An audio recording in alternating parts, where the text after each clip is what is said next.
Oggi la quarta A canterà Nessun dorma causa quarantena Covid-19. Canta Tiazzo Tommaso.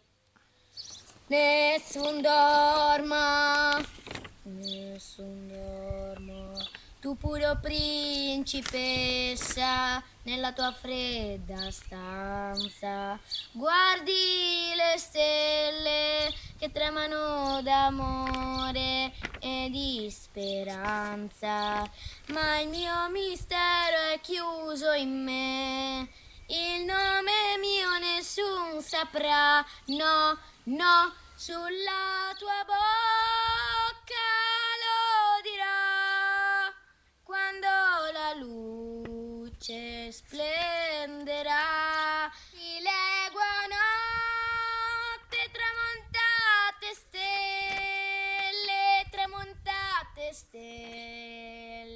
all'alba vincerò, vincerò.